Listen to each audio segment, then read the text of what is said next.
Soo dhawaada saaxiibayaal, markuu filimku bilaabanayo waxaa nagula baryaa lamaane waxay ahaayeen kuwo dhawaan isguursan raba. Waxay marayeen saxaro iyagoo u socda meel kale. Way is jeclaayeen labadooda si saayid aabaha Sara ma fiicneen, taasi darteed ay u socotay si ay u aragto. Inta ay socdeen way sheekaysanayeen oo safarkoodii ku raaxaysanayeen si lama filaan ah. Inta ay jidka ku jireen wax ay dareemeen in wax gaarigooda la dhaceen. Majiil ayaa gaarigii ka soo degay wuxuuna ka eegay dhan walba, laakiin gaarigii wuu fiicnaa gebi ahaanba, xitaa ka yar ma saarnayn. qofna meesha ma joogin. Markaasay Sara damacday in gadaasha gaariga eegto, lugteeda si lama filaan ah ayuu siimatay waa ay dhacday. Waxaa meesha yaalay baraf qabow, laakiin iyadoo xagaag daran uu yahay iyo meel saxaro ah. Waxay ahayd wax lala yaabo in baraf meel sidaas uu ka jiro, laakiin arrintaas ma aysan dareen. Way galeen gaarigooda mar kale waxayna sii wateen safarkooda. Markii ay socdeen waxay arkeen gaari madow gadaashooda ah. Waxay u muuqday gaariga inuu daba socdo. Majiil wuxuu siiyay jid gaariga si uu u dhaafo, laakiin gaarigii ma dhaafin. Markaas ay arkeen hotel ku yaala saxaraha dhexdiisa. Wuxuu ahaa hotelku kaligiis meesha wayna istaageen halkaas. Gaarigii madow wuxuu mar kale sii watay socodkiisa. Agagaarka hotelka wuxuu ahaa meel cidlo ah. Sara waxa ay Majiil ku tiri sidaad baad xawliga u wada gaariga, maalin ayaad nagu dili doontaa darawalnimadaada degdeg ah darteed. Markii ay fiiriyeen moobilkooda signal ma jirin, si kastaba way ay galeen hotelkii. Waxaa halkaas joogay kaliya lamaane duqoobay. Hotelkii wuxuu ahaa mid cidlo ah.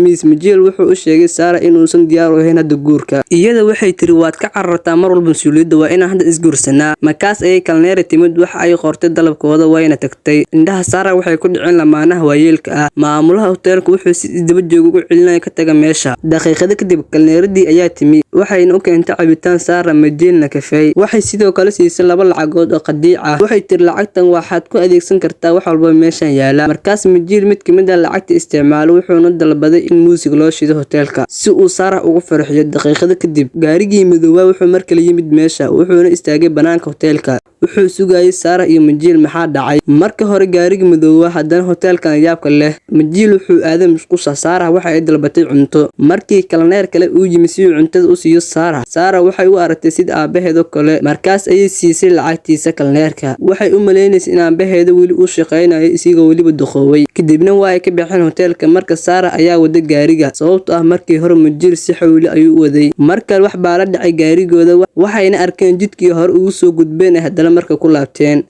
Arrintaas waxay ku noqotay la yaab labadooda. Labada kalneerad ayaa u tagay maamulaha hotelka waxayna ku yiraahdeen Sara iyo Majiil waa dad aad u wanaagsan. Markaas ayaa maamuluhu yiri aniga waxba gacanta kuma hayo, hadda kaliya mustaqbalkooda ayaa sheegaya wixii ku dhici doona. Dadka halkan jooga dhamaantood waxay aqoon u leeyihiin Sara iyo Majiil, laakiin sidee waa markii ugu horeysay ay hotelka yimaadaan. Waxaan caadi ahayn ayaa halkaas ugu dhici doona. Markaas ayaa la arkay gabar fadhida gudaha hotelka waxayna ku tidhi waan ku daalay inaan maalmo sameeyo isla shaqada. Halkaas ayay Sara iyo Majiil dib ugu soo laabanayeen isla meesha ay hore u mareen. Taasi waxay muujinaysaa inay u muuqato inay ku dhex jiraan waqti wareegay. Waqtigu wuu istaagay. Sara waxay u sheegtay Majiil waxaan halkan ugu xiranahay wareegga waqtiga. Eeg Majiil, waqtigu wuu istaagay. Majiil sidoo kale wuxuu u fikiray sida Sara. Markaas ayaa gaarigii madow hor yimid. Markaan Sara waxay go'aansatay inay aado oo eegto gaariga gudihiisa cidda ku jirta, kaasoo muddo dheer daba socday. Markay Sara u dhawaatay gaariga kadibna muraayad ayaa hoos u dhacday, waxayna aragtay ninkii wada gaariga. Wuxuu lahaa weji cabsi badan. Markay aragtay aad bay u baqday wayna orday waxayna fadhidaa gaarigeedii. Waxay si xawaara u waday gaariga. Sara waxay ahayd mid si joogto u oysa. Majiil wuxuu weydiiyay Sara ii sheeg maxaad ku aragtay gaarigaas. Sara waxay tiri ma garanayo, laakiin wejigiisa maxaa sidaas ka dhigay. Wuxuu ahaa mid cabsi badan. Kadibna Sara waxay aragtay in gaarigii madow mar kale daba socdo. Markan wuxuu u muuqdaa inuu doonayo inuu ku dhaco, laakiin Sara waxay si xawaara u waday. Kadibna mar kale ay timid agagaarkii hotelka. Halkaas ayay gudaha u gashay oo weydiisay telefoonka dadweynaha. Xakay buu yaalaa. Si degdeg ayuu aaday waxayna wacday booliska. Waxayna ugu warantay gaarigii madow kaasoo weli daba socda, laakiin booliskii waxay ku yiraahdeen meesha aad joogtay iyo anaga meesha aad joogno aad bay nooga fogtahay, sidaas darteed waxay nooga qaadanaysaa waqti badan inaan imaano. Goobta aad naga soo bacaysaan ku sugnaada. Laakiin Sara ma ogeyn in ninkii booliska la hadlayay uu yahay maamulaha hotelka. Kadib Majiil ayaa weydiiyay maamulaha hotelka maxaa gaariga madow nooga daba socda, sideena mar walba ugu soo laabanay isla meesha hore u marnay. Maamuluhu ayaa ku jawaabay waxaa laga yaabaa inaad ku dhacdeen waddo khaldan, jidkan waa marhamab, sidaas darteed ayaa mar kastaba ugu soo laabanaysan hotelkeena. Kadib Sara ayaa timid iyadoo leh waxaan booliska u gudbiyay cabasho. booliska waqti ay ku qaadanaysaa inay noo yimaadaan, sidaas darteed waxay nagu amreen inaan ku sugno halkaas ilaa ay nooga imaanayaan. Maamuluhu ayaa sidoo kale dhageystay, wuxuu yidhi dhib male, waad degnaan kartaan halkan, waxaan leenahay qol aad u fiican. Tani waxay muujinaysaa in maamula uu si ulkac u doonayo inuu joojiyo, sidaas darteed ayuu Sarah sidoo kale u wacay isigoo iska dhigaya boolis. Si kastaba hadda labadoodii waxay ku sugnaayeen hoteelka. Sarah waxay kalenrada u weydiisay khamri, laakiin kalenrada waxay ku jawaabtay marwo. hal mar oo kaliya ayaa khamri laga cabaa hoteelkan. Kaas ayaa gabar fadhiyay halkaas ku tiri Sarah, waxaad qaadan kartaa dhaladayda waayo anigu waan ka tagayaa halkan. Gabadhii waxay tiri lacagta waxba iguma fadhido hadda. Markay maqashay Sarah waa ay yaabtay. Waxyar kadibna maamulihii ayaa halkaas yimid. Wuxuu u sheegay gabadhaas inay raacdo, kadibna maamulaha wuxuu u sheegay Sarah iyo Majiil in tani ay tahay qof waalan, sidaa darteed ay u hadlaysaa si la yaab leh. Intaas kadib Sarah wax ay tagtay inay la hadasho aabaheed, laakiin arrin la yaab leh ayaa ka dhacay. Sarah wax ay maqashay codka aabaheed, laakiin aabaheed ma maqla codkeeda. Halkaas waxaan aragnaa maamulihii oo kula gabadhii waalneed inay gasho qol madow. Gabadhan si daran ayuu u ooyisay. Maamulihii ayaa sheegay eeg adiga ayaa doortay jidka. Markaas ayuu xoog ku riixay qolkii. Halkaas hoteelka gudihiisa gaalay wuxuu u yimid Sarah iyo Majiil, wuxuuna ku yiri intaad qolka aadaysaan ka hor waxyar fadhiista, wuxuuna ugu tagay fariin warqad ku qoran. Markaas ayuu maamulihii yimid, wuxuuna qaaday warqadii ka hor inta aysan qiran Sarah iyo Majiil. Waxaa ku qornaa orda. Hadda maamulihii ayaa u qaaday qolkii ay dhig lahayn. Sarah wax ay markale weydiisay maamulaha gaarigii madooba, laakiin maamulaha wax jawaab ah ma siin. Wuxuu iska dhigay inuusan maqlin. Kadib maamulihii ayaa si cad u yiraahday Sarah, taasoo keentay in Sarah la yaabto. Waxay isleedahay sidee ayuu maamuluhu u yaqaanaa magacaaga. Markii maamuluhu furay qolkii, Sarah waxay ku aragtay baraf sidii kii ay jidka ku aragtay. Sarah wax ay fahamtay in wax qaldan ay jiraan, sidaas darteed ayay Majiil ku tidhi aan halkan ka tagno. Laakiin maamuluhu wuxuu ku yiri eeg waa inaad nasataan, qolkan waa inaad gashaan, maxaad iskugu keenaysaan dhibaato. Markuu sidaas yiri, Sarah waxa ay dareentay waxyaabo shaki leh. Taasi wax ay keentay in labadooda ay ka cararaan meesha. Laakiin su'aasha wax ay tahay maxaa maamuluhu u keenay inuu sidaas yiraahdo. Waxaa la ogaan doonaa goordhow, laakiin adiga muuqaalka like saar bis. Kaliyadii ayaa u yimid maamulaha hoteelka iyagoo leh